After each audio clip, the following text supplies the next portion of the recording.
Everyone. Thank you for joining us today for our session. We're so happy to have you here to be a part of our Change Agent program, where we are tapping into everything marketing, hearing from industry leaders to learn from others, our successes and our failures, to make sure we're really nurturing a strong community of marketers where we're sharing our knowledges and best practices.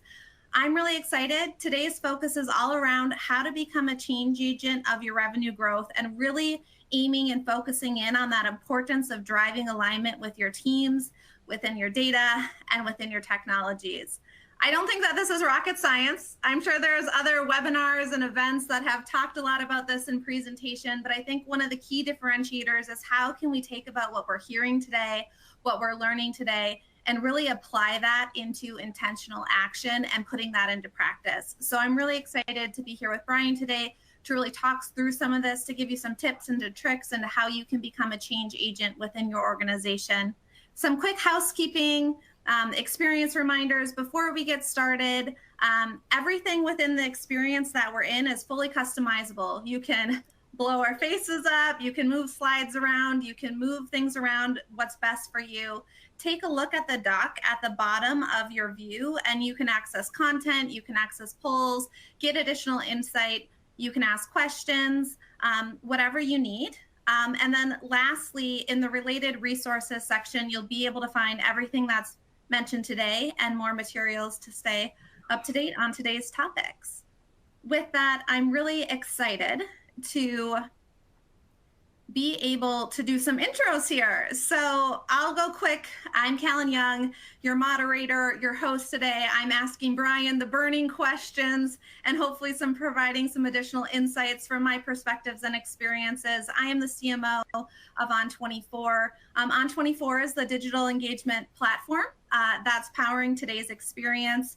And I've been in the B2B tech space for probably the last 12, 15 years as a DG leader, rising up into the ranks and being at companies that are really trying to be category leaders or creating new categories. So I'm really excited and passionate about the topics here today. And then joining us, we have Bryan Law, CMO of ZoomInfo. And Bryan, do you want to introduce yourself to the group? Sure. Callan, thanks for having me. So my name is Bryan Law. I'm the CMO at ZoomInfo. A little bit of background. I spent about half of my career in technology and a good chunk of that in marketing. Actually, it was originally in strategy, and then the first part of my career was all in consulting. So I guess the latter part of my career in marketing within the tech space. And then for ZoomInfo, probably most of you know us as having the best data, the best B2B data in the world, whether that's intent data or sort of contact accounts. In fact, G2 just again ranked us #1 across all those different areas. You may not know that we also have an engagement platform that spans sales and marketing, including an ABM platform that we launched last year and already have more than 500 customers in. And then on top of that, you can automate all of that through workflow. So really, really excited to be here, Callan. Thanks for having me.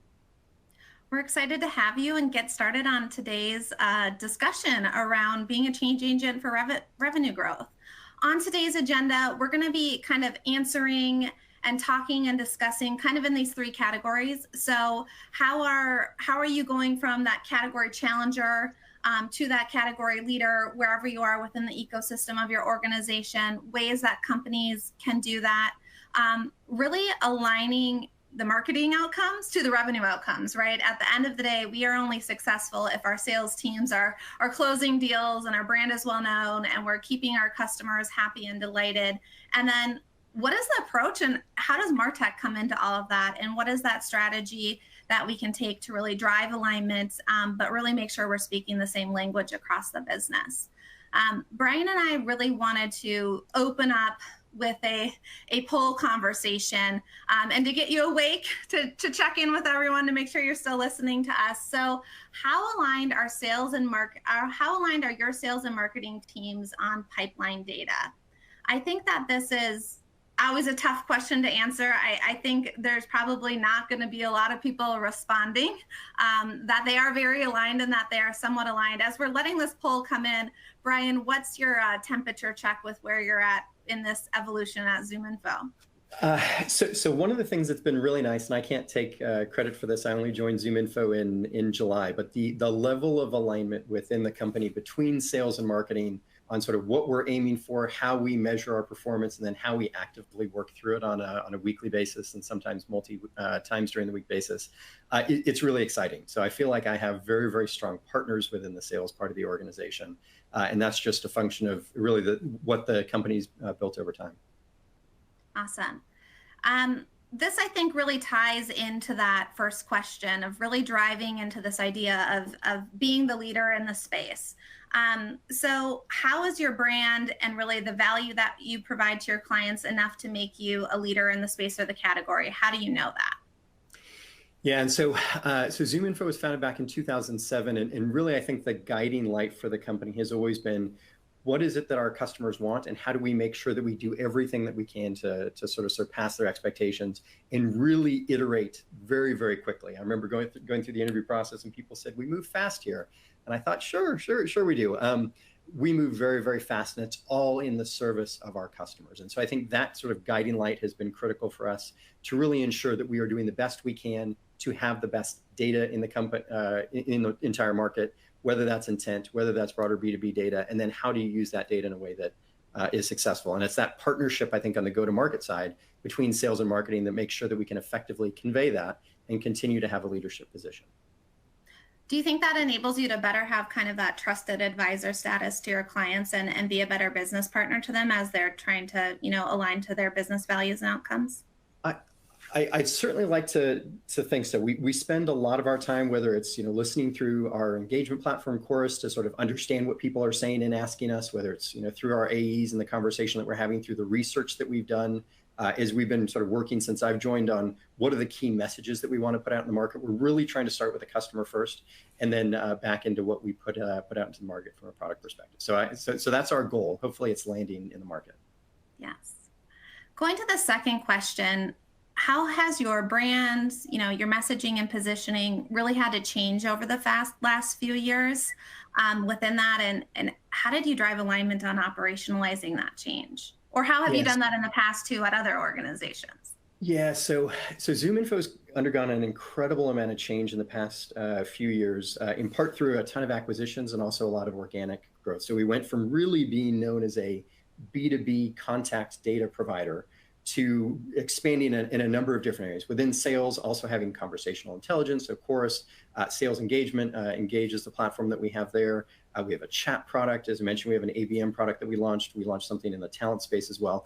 That's a significant amount of change just to sort of work through within the company, but to effectively be able to communicate that to the outside world is a pretty significant sort of undertaking. And so a big part of what we've been trying to do from a product perspective, from a marketing perspective, from a sales and marketing perspective, is how do we align on who we want to be, and then how do we communicate that in a simple and effective way that resonates with our customers. And so that's, I'd say, a journey that we're still on, because we're definitely still known as more of that B2B data company, but we're very much trying to make sure everyone is aware of that holistic go-to-market platform that we provide, and making sure that hopeful thought leadership in what we want to be is translating into the products, and then obviously how they understand us as well.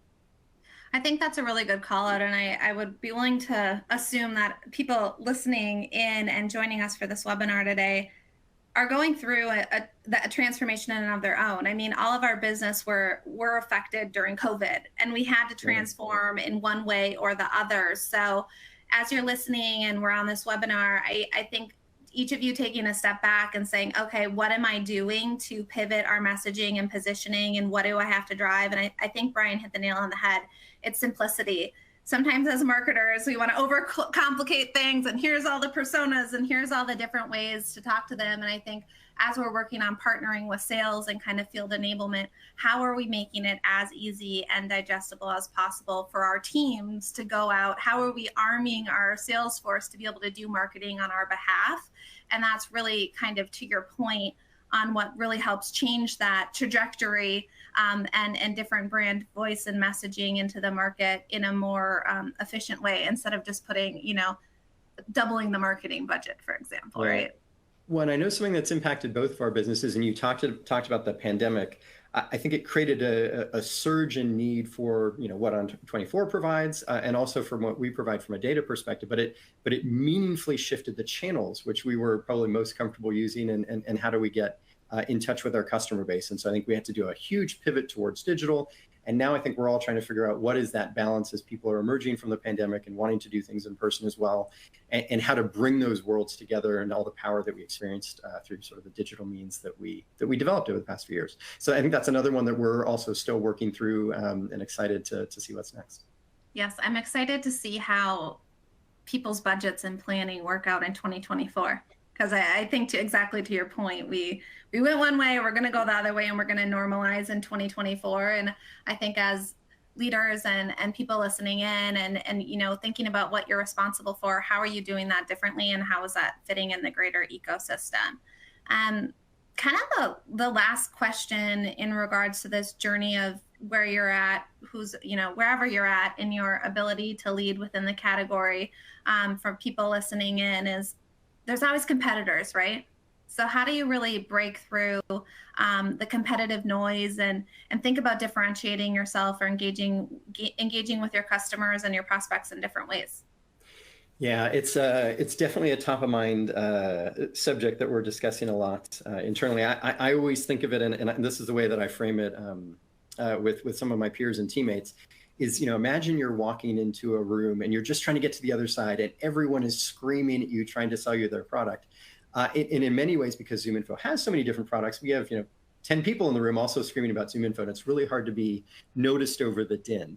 And the way to do that, and what research has shown from a sort of neuroscience perspective, is familiarity is really, really important to get people to go from blocking you out entirely to saying like, oh, I recognize that, I want to understand a little bit more, to then actually allow messaging to penetrate through. And so you need to figure out what those familiar things are, how you're going to be distinctive in a consistent way. And I really like the term, what are your distinctive brand assets? So it could be sort of the colors that you use, or the faces, the characters that you use. Sort of the messaging has to be very, very consistent. But all of those things, you need to focus on a few and then really land those across all your sales and marketing channels.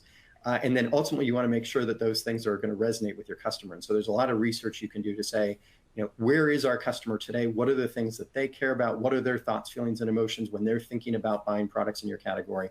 And then making sure what you're conveying actually aligns against those. So yeah, a really exciting area that I think B2C in many ways is a little bit farther ahead than B2B, but a lot of great research and expertise out there to learn from on what to do. I think those are all really great ways to think about breaking through that competitive noise and being intentional about it, right? And repetitive. It's not just the one-offs for all of those categories. It's really, how am I doing this consistently and concisely? I'm not a branding expert. I don't know if you are or aren't, or have that in your background. Like, I think it's years you have to do it for, right? You can't do it for 6 months. You can't keep changing. Do you have a hot take on like how long you think it has to take for a brand to really sit in? If you don't, that's fine. I'm tossing you one. So no, it's funny. There was a book that was written, I think it was in the 1960s. It was called Reality in Advertising, and it's funny that the findings there, was one of the first times they were doing at scale research on ad campaigns, are very, very similar to some of the more recent research. Which at the time they said, doing a sort of a mediocre campaign consistently year over year is better than doing an amazing campaign and changing it every single year. And then there's more recent research from the Herbert Bass Institute that highlights that sort of exact same thing. You really need to have consistency over time to be able to create these mental models. And it's refreshing those mental models that actually is way more impactful than trying to create new ones. And so I think it's always easy as a marketer to think, man, this is getting stale. It's not fresh. And many times that's to our detriment. We should realize that most people are spending 99% of their time thinking about other things. And so we really need to be as consistent as we can over time, and certainly more than a year wherever possible. I think that's a great call out. And I think it kind of acknowledges the experience that we're in right now too, right? You're in a very branded council. You get this really branded experience that really allows you to pull that through. So thinking about things that we might take for granted, whether that's technology or whether that's how we deploy our programs, and really being able to say, no, how can I go back to what my brand and more my corporate teams are trying to do to send that consistent, refreshed message all the way through, but be able to optimize and really build off of that is key. I think that's a good gut check for the demand gen marketers around here who really want to, always do something cool and new. Like, how can you do that, but always thread back to that? So I think that's a great takeaway for this section. Yeah. Going to kind of the next section here, we're going to talk about how do you align, to revenue outcomes. So we have a poll, how effective, and I think about this for revenue outcomes. We always want to do more, right? We need to do more in the market. We need to do more from a campaigns perspective. So we need to be able to do that in a scalable way. We can't add more money all the time. We can't add more budget. So from a marketing program and a demand gen perspective, how do all of you feel like you're doing in regards to scaling your programs efficiently and effectively? Yeah. Curious to see where this one comes in. I know. While we have the poll open, do you want to kind of hit on how you're organizing and structuring your teams, like how that structure and alignment works to connect in with your sales org, just so people kind of know where you're coming from? Yeah, sure. And this is something I've been thinking a lot about recently. I actually just wrote a blog post on it, because that alignment within your marketing department, but then also within sales is really, really critical. And I think in many ways it comes down to sort of what are the metrics that you're jointly trying to achieve, and then how are you measuring them? And so something that we try and do internally, but also we recommend to the customers out there is whether you want to call it sort of a RevOps function or some centralized way that you're actually thinking about and measuring performance across sales and marketing, I think is really, really important. It helps create that sort of Switzerland within the two different teams. And is key. And then I think another piece, and this is less new, is within marketing having some form of integrated marketing function, where you are trying to say, hey, what are we wanting to achieve at the persona level or the campaign level, and how are we making sure that lands across other channels?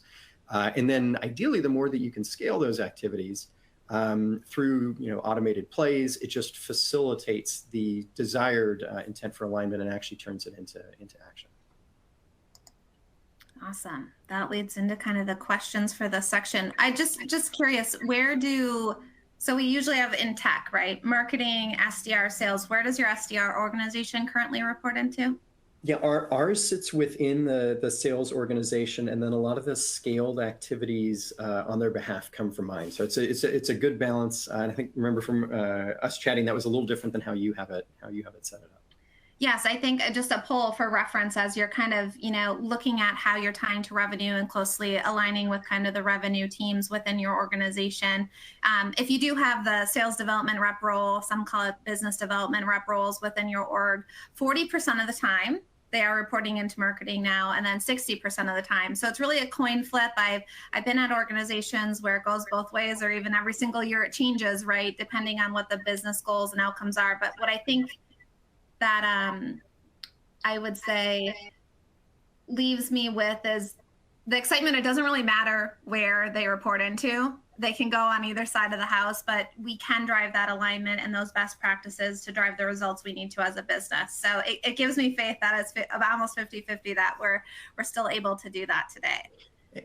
And I mean, a potential trade-off, because I've seen it also in different setups, is where do you want the alignment, but also how are you thinking about the career development for those SDRs? And so sort of where we currently align is it sits within sales, because those SDRs then become our sort of frontline AEs or AMs. But it's the being on the same page, working against the same metrics, and having a constructive approach towards solving problems. So my counterparts within sort of the SDR organization, as well as broader sales, I mean, inevitably we do some things really well, and we do some things that are not so great.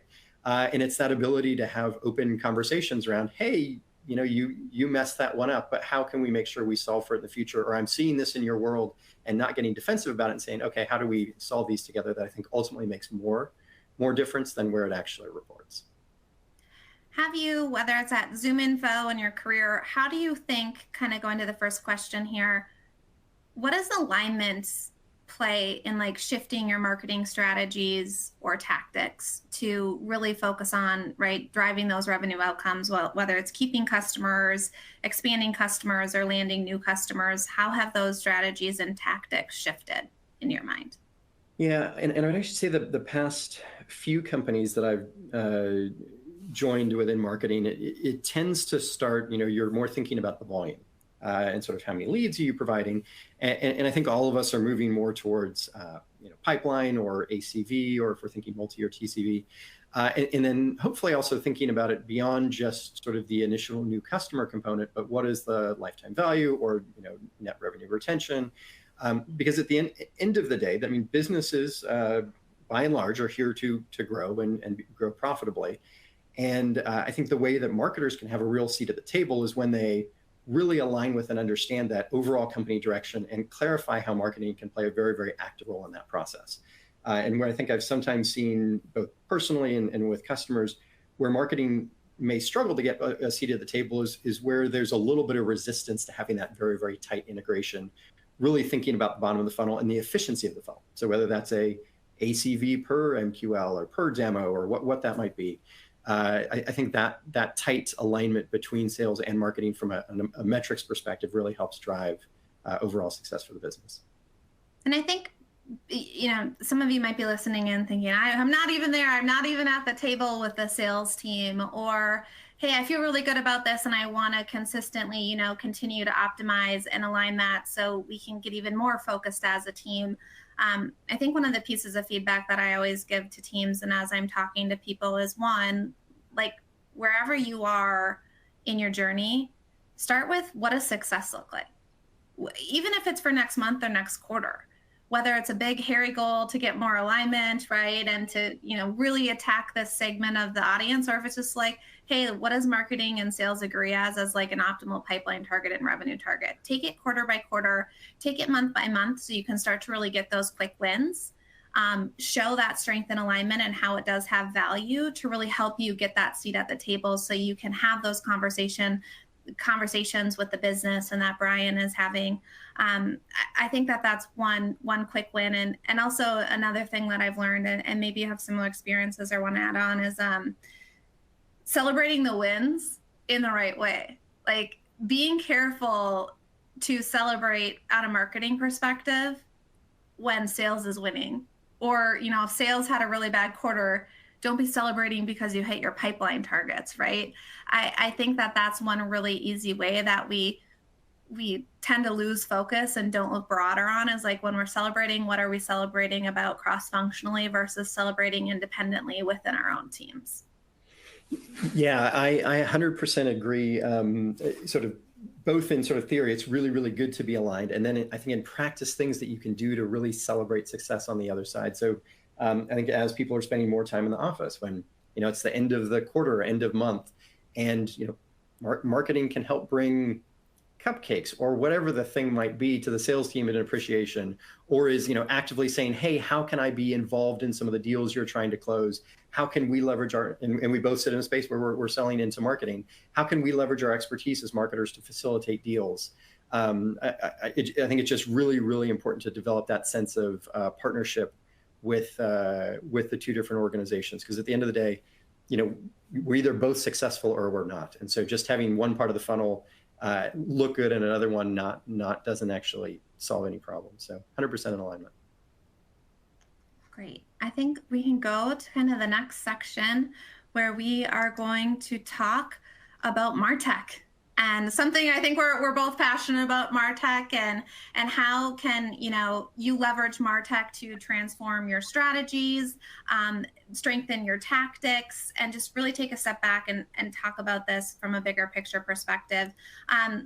Something that really goes into optimizing and scaling our programs is how are we using and leveraging technology in order to help us do that. So we have a poll question up for all of you. What is your top priority for optimizing your programs? What are you trying to do? Where are you focusing on that? And I think Bryan and I will quickly hit and fast follow here with how can you use technology? How can you think about technology when it comes to really optimizing those results? With that, we'll leave the poll open for another second or two. When I take a step back and I look at how we really need to optimize our programs, especially in the world of modern marketing, it can't happen without tech, right? And being really thoughtful about how you partner and the complexity associated to that, I think is key. Bryan and I were just talking about an Ascend 2 report, and one of the headlines was the biggest reasons companies move off of a tech stack is the inability to integrate it with others. So you could have 50 of the coolest MarTech tools to be able to do whatever you want, but if you're not able to integrate it and to really prioritize it, it just kind of sits there on the shelf a little bit, and it doesn't really provide value.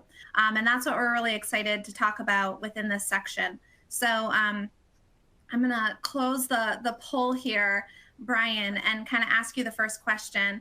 How has your use of data and technology changed in order to help you more reliably drive outcomes you need to see?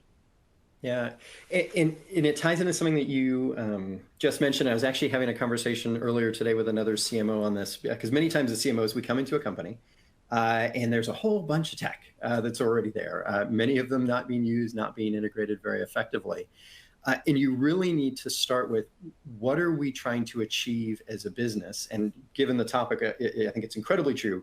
What are you needing to achieve across sales and marketing to be able to get your goals? And that should really drive how you think about your key technologies. And many times I try and start with, what are the 5 that are going to be most core towards your success? And then make sure those work, integrate those, and then build beyond that.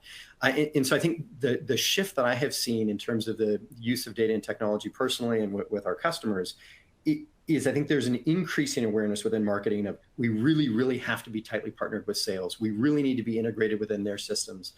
Sales normally is a much bigger organization than we are. They have many more people who are doing things in slightly less scaled ways. The nice thing about marketing is many times it's more scaled.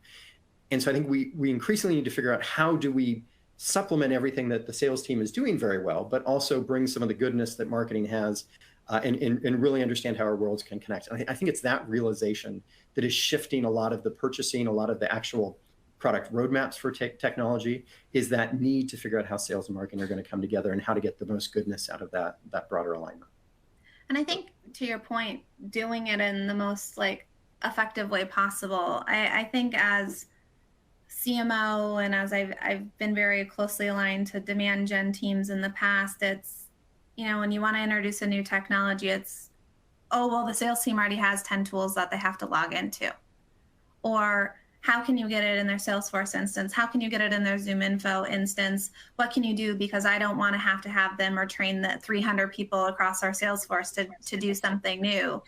And I think it goes back to that statement that unless it is unified and standardized, the likelihood of somebody leveraging it to drive better outcomes is going to be really low. And I remember that starting to be a trend, I'd say probably about 4 or 5 years ago, with the sales team kind of screaming, we have too many tools and technology, with the insurgence of sales enablement teams.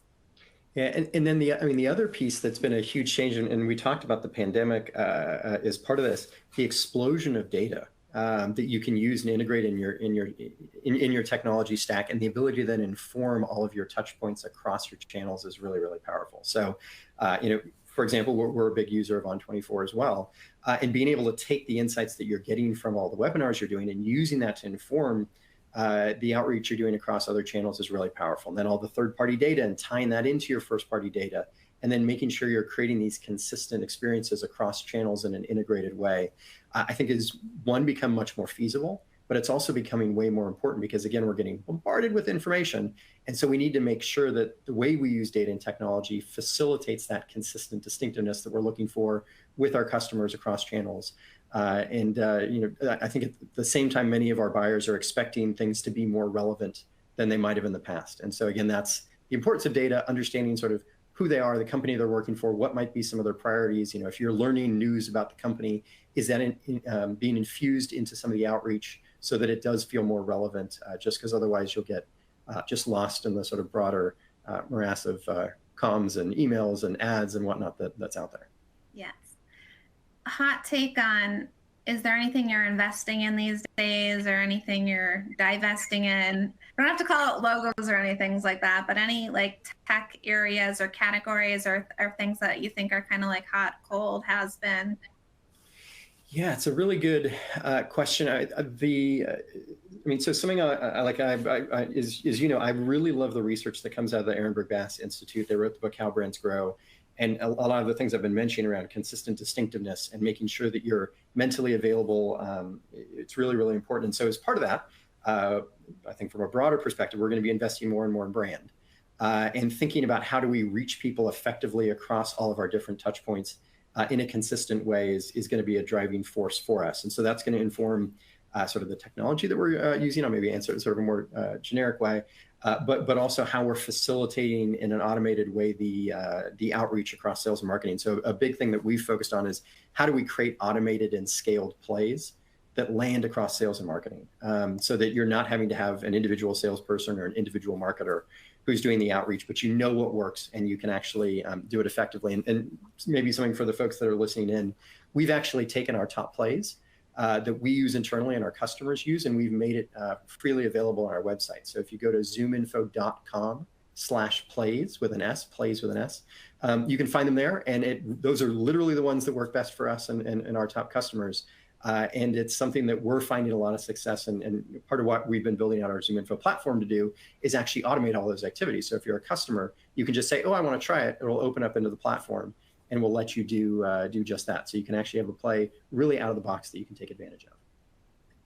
That doesn't get shared that often. So I'm glad that we were able to promote that resource and to share with the teams. I definitely say check that out as you're looking at really optimizing what is that playbook. I think, you're aligned with the Gartner report where they actually interviewed and surveyed a bunch of CEOs, and they said, what are you asking your CMOs to prioritize within 2022 and 2023? And it was all around that brand building, awareness perspective, but also complementing that with acquisition, retention, and engagement. So how are we doing more of that? How are we doing more of that in a scalable way? So I think that that's an excellent shout out.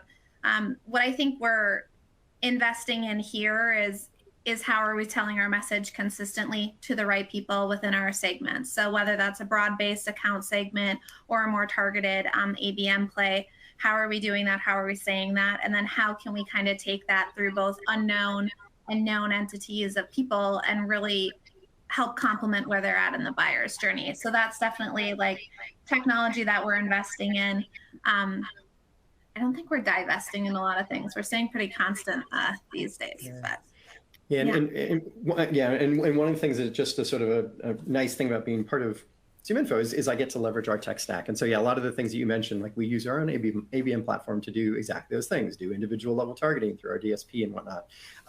And then I think one other thing as you were talking, it highlighted, and I know this is top of mind, I hear it from a ton of marketing leaders, is bringing in new business is really, really important, but there's been a lot of a shift to how do we sort of think about our existing customers? How do we maintain or improve our net revenue retention, our NRR, that combination of renewal plus growth? And so I think an area that's maybe still a little bit of an opportunity from a tech and data perspective is how to enable companies across sales, marketing, and customer experience to interface effectively together. And I do think that's still a bit of an opportunity space in the broader market. It's leading with how we can help, right? At the end of the day with our clients, looking at clients who are more mature with us, how do we help them get to where they were today? So if you're struggling or you're listening on this call and saying, yes, I want to focus on accounts, I want to focus on my customers, I think, but you don't know how or where to start or how to think about it, I think taking a step back and say, how can I help? Look at how you've helped kind of more of those robust integrated clients, and then the ones of where you want to get them, and really start to understand and work those accounts coming from a place of helping versus a place of selling.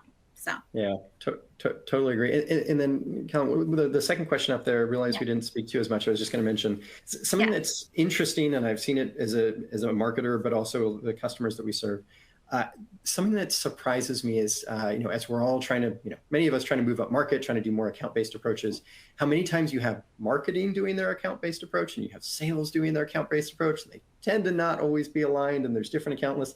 Very hard to be successful if you're not even starting from the same place. But so something however you're doing it, something I would encourage all the people that are listening is you need to start by looking at the same set of data. You need to come up with the same set of accounts that you're wanting to collectively go after. And then you need to be collectively going after them for some period of time. And the way that, if you're doing that, a step that's actually even a little bit further advanced is start with the criteria, like what are the types of accounts, what are the types of contacts, and you actually have that be fixed. And then accounts and individuals can move in and out of those categories. Because you could start with an account at the beginning of the year that makes a ton of sense, and because they have a huge set of layoffs or something that goes on with their business, they may no longer make sense. But if you really align on the criteria, that's something that can be very, very powerful, and something that we're seeing a lot of our advanced customers doing more and more of.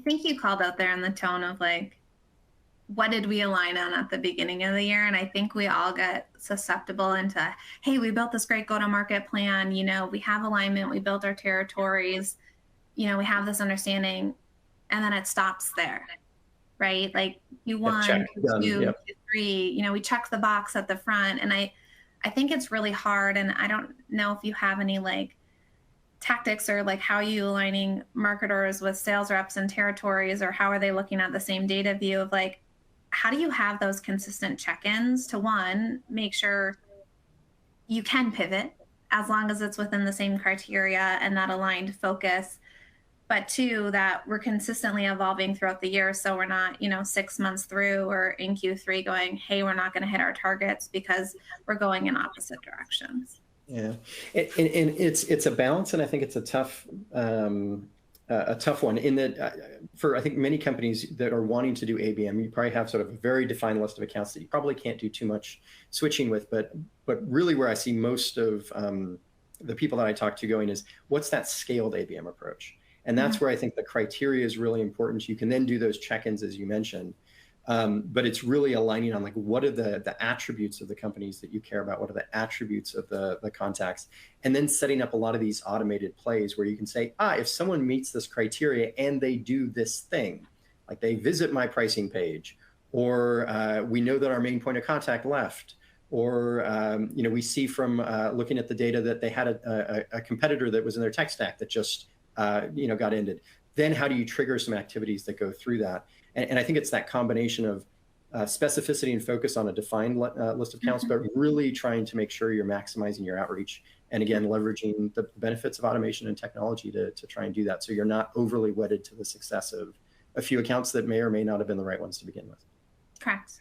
And meet with your sales team. As if you're a field marketer or you're a segment marketer and you're really partnered with those sales team, ask to be included in the quarterly business reviews, ask to be included in the account planning reviews, so you can really figure out what are these plays that I want to orchestrate, that I want to build off of, what's working and what's not working, and continue to advocate for that alignment from a sales and marketing perspective. Yeah. Well, go ahead. Yeah. I was going to say, just the one thing on that one, it's going to sound overly simple, but if you're starting out in sort of this approach and you're like, I don't know where to begin, outside of checking out the website that I mentioned, many times you can just figure out who are your most successful sellers and say, hey, what are you doing? Or if you have some sort of conversational intelligence, you can listen to the calls that they do and say, ooh, let's try and scale this across sales, or what can we learn from that and internalize that into marketing and do that in a more scaled way? Because the nice thing is your sellers have this opportunity again and again and again to talk to customers, and they quickly learn what does and doesn't work for them, and it creates an opportunity to do it more broadly. And listen to your conversational intelligence tools, because that helps you do it at scale. So you can listen, you can look, you can review. You don't have, you can spend 4 or 5 hours reviewing it in a chunk versus trying to spread it right across multiple times and multiple days to be there in person. So I think that's an excellent call out. So I've got the last kind of question for you and key takeaways, and it's kind of, why we're all here and people are listening in and continuing their education and trying to do the best in their role that they're in. For those on the call who are trying to be a change agent, to continue to grow in their career, to continue to drive change in their organization, to get deeper in their expertise, whatever that definition is, to the people listening in, do you have any thoughts or takeaways or feedback, or even just things from your career that you would give advice to them in order to continue to be a change agent like yourself? Yeah, so a few things. So one, so it's actually one of ZoomInfo's values. It's this idea of define new possible. So I really, really like it. It's just a guiding light. You should always try and think of how are you doing that.